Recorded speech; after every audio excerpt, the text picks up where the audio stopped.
నాయుడు గారు ఎవరు వచ్చినట్టున్నారు, చూసి వస్తాను. ఇది మా ఇల్లు. మర్చిపోయింది, మీల్ కదా, ఇటు వెళ్తాను. అది నాన్న రూమ్. ఇప్పుడు ఏం చేయాలి? పైకి ఎక్కి పెంకులు తీసే టైం కూడా లేదే. ఏం చేద్దాం? నువ్వే చెప్పాలి. ఏంటి చెప్పేది? తల్తి నన్ను చూస్తే వాడే వెళ్ళిపోతారు. నాయుడు గారు సరే ముందు తల్తి. ముందు నువ్వు దాక్కో. నేను దాక్కుంటాను, ముందు ఎవరో చూడు. నమస్తే.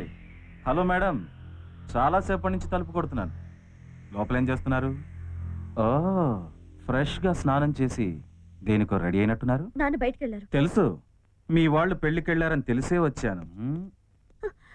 నేను తలుపేసుకోవాలి. అంత తొందరగా ఉంటే వేసేయండి. నాకు గ్లాసు వాటర్ బాటిల్ ఇస్తే చాలు. ఇక్కడ తాగడానికి వీల్లేదు. ముందు బయటికి వెళ్ళండి.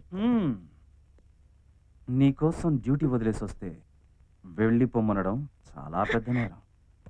ఈ నేరం కింద నిన్ను అరెస్ట్ చేసి బెడ్రూమ్లో ఇంట్రాగేషన్ చేయాలి.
పాపం బర్రెను బాదినట్టు బాదాడు. ఇన్ని నాటు దెబ్బలు తిని దర్జాగా ఏ పెద్ద ఆసుపత్రిలోనూ చేరక చాటుగా ఈ పంచకర్మ వైద్యం చేయించుకోవడం ఏమిటి? పాపకర్మ కాకపోతే అరే ఒక్కడ మాపడా కాపడం పెడుతును మరేం తిస్తును మూత్రం సాఫీగా వస్తుందా? ఏమిటి యూరిన్ సాఫీగా రావట్లేదా? అరే బొట్లు బొట్లుగా చుక్కలుగా వస్తుందా? అయితే బొడ్డు కింద మూత్రనాళం పగిలిపోయింది, అనుమానం లేదు. ఈ టైపు దెబ్బలు కొట్టేది ఆ మాధవ్ గాడు ఒక్కడే. వాడే నన్ను కొట్టాడని గ్యారంటీ ఏంటి? అయ్యో ఇదే దెబ్బ నన్ను కొట్టాడండి. అదేనండి అప్పట్లో కామేశ్వరుడు దొంగతనం చేస్తుంటే పట్టుకున్నప్పుడు అప్పుడే నా మెడ వెరగొట్టి బొడ్డు కింద ఇదే గొడ్డు దెబ్బ కొట్టాడు. అంతే.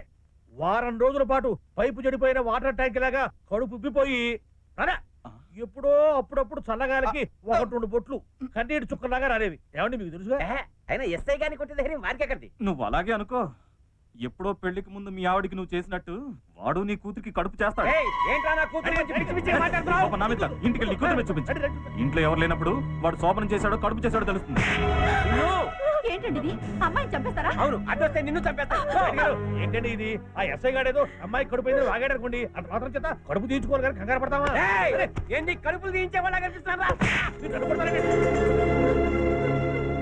ఒకే పిల్లవి కదా అని గారాభంగా పెంచితే నా ఇంటికి వెళ్ళి పెడతావా? పద చెప్తా. నేను నచ్చ చెప్తానండి. నచ్చ చెప్పే ఈ స్థితికి తీసుకొచ్చావు. గదిలో పడి ఉండు. బయటికి అడుగు పెట్టావో కాళ్ళు కాదు నిన్నే నరికే చేతులు కడుక్కుంటా.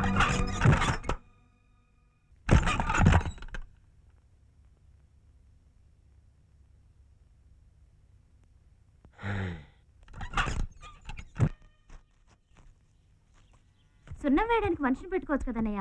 మనకు సున్నం వేసే ఛాన్స్ ఇంకొకటికి ఇవ్వకూడదమ్మా. ఫీజు తీసేటప్పుడు దూరంగా ఉండవా నాన్న? పొరపాటున కొబ్బరి కనుకొని గుణమానికి కూర్చుంటే ఫీజు లేచిపోయేది. అరే కబీర్, ఆ? పెద్ద మనుషులతో కొంచెం మర్యాదగా మాట్లాడడం నేర్చుకోరా. నువ్వు పెద్ద మనిషి ఏంటే నాకు రూపం అంత లేవు. ఏయ్, నేను కూడా ఈ గడ్డ మీద పుట్టి పెరిగినోనేరా. ఏంట్రా నువ్వు ఈ గడ్డ మీద పుట్టి పెరిగావా? ఆ. ఒరేయ్ పుట్టానంటే ఒప్పుకుంటాను కానీ పెరిగానంటే ఒప్పుకోను రోయ్ నీ.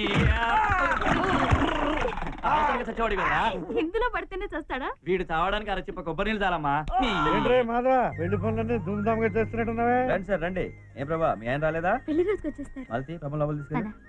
మాధవా మాధవా మాధవా మాధవా ఒకసారి అలా నీతో మాట్లాడాలి. పర్లేదు చెప్పు. నాయుడు పెట్టిన కేసు కోర్టుకి వెళ్ళింది. నేను అరెస్ట్ చేయడానికి వారెంట్ కూడా ఇచ్చారు. పెళ్లి రోజు ఆ ముందు రోజు నేను అరెస్ట్ చేయడం ఖాయం. ఇంటి డాక్యుమెంట్స్ నాయుడు దగ్గర ఉంటే మన దగ్గర ఆధారాలు ఏమైనా ఉన్నాయా? లేవు. పోనీ నువ్వు నెలలో వడ్డీ కడుతున్నట్టు రసీదులు ఏమైనా ఉన్నాయా? అబ్బే అటువంటి ఏమీ లేవు. అక్కడే నువ్వు తప్పు చేసావు. ఇప్పుడు నేను అరెస్ట్ చేయడం గ్యారంటీ. ఇందులోంచి నువ్వు బయటపడాలంటే కోర్టుకు హాజరై ₹1,00,000 కట్టాలి, లేదా ఆ నాయుడు కేసు వాపస్ తీసుకోవాలి.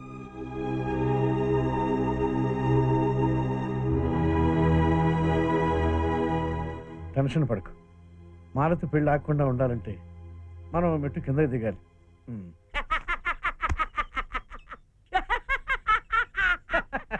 ఏంటిది నాయుడు గారు, మీ ఇద్దరి మధ్య బోల్డు లావాదేవీలు ఉండొచ్చు. వాటి మధ్యలోకి ఆడపిల్లలు అయితే ఎలాగండి? ఆడపిల్లంటే ఆడి చెల్లెలేనా? నా కూతురు కదా. ఇట్లాంటి దొంగదో నీ కూతురు ఎంట పడితే నువ్వు ఊరుకునేవాడివా? ముందు వాడిని నా కూతురుతో ప్రేమ వదులుకోమని చెప్పండి. సరేనండి, మీరు చెప్పినట్టే మీ అమ్మాయితో మా వాడు ప్రేమను వదులుకుంటాడు. మరి మా మాధవ్ ఇంటికైతే ఇచ్చేసి కేసు వాపస్ తీసుకుంటారా?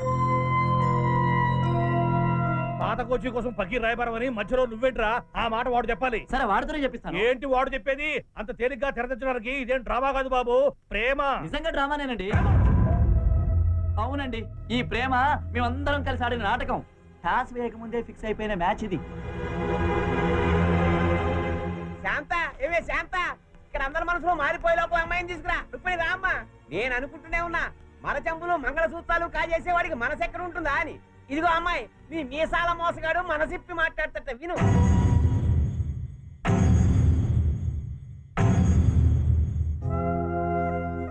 రే ఇంకా ఆలోచిస్తావేంట్రా? దీనికోసంగా మన ఇంత నాటకం ఆడింది. వెళ్ళి చెప్పు చెప్పు. ఎందుకంటే మంచి ఛాన్స్ రాదు. వెళ్ళి చెప్పు.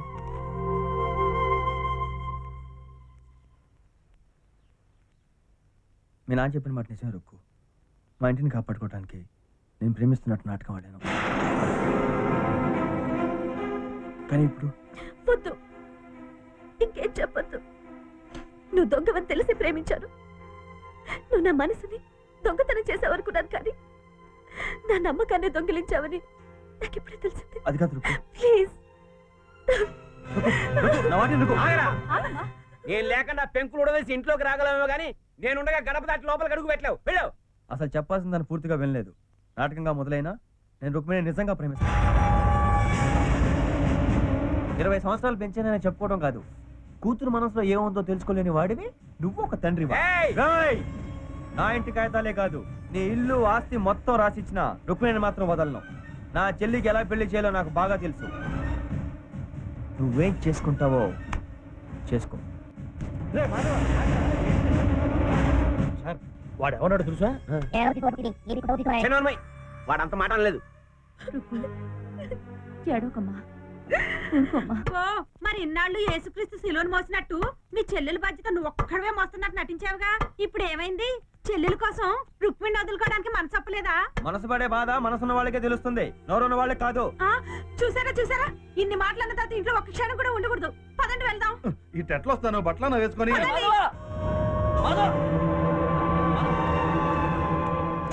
రుక్మిణి ప్రేమించిన నాటకం ఆడరా అంటే నిజంగానే ప్రేమించాం. ఇప్పుడు ఆ నాయుడు గానే రుక్మిణి ఎస్ఐకి ఇచ్చి పెళ్లి చేయబోతున్నాడు. అటు రుక్మిణి చేజారిపోయింది, ఇటు మాలతి పెళ్లి ప్రమాదంలో పడింది. ఏం చేస్తాం? చెయ్యి.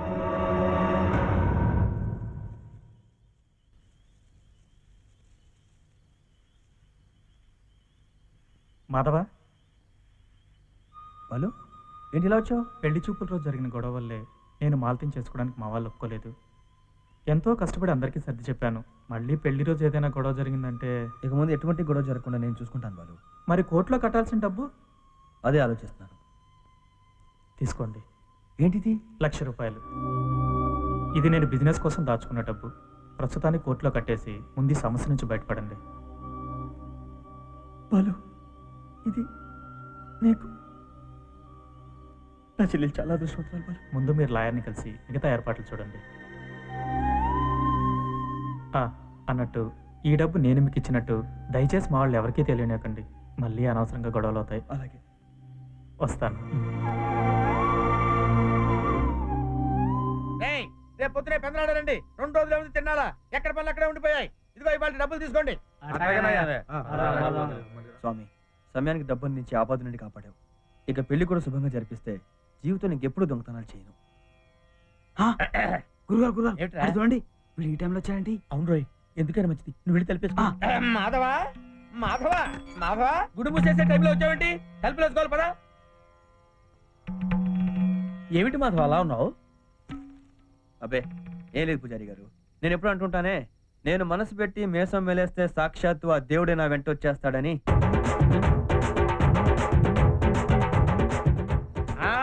వీడు పెద్ద అన్నమయ్య. వీడు పిలిస్తే వెంకటేశ్వరం కిందకి దిగి రావడానికి. ఇట్లాంటి ఎంతమంది చూశాను నేను. చాలా మందిని.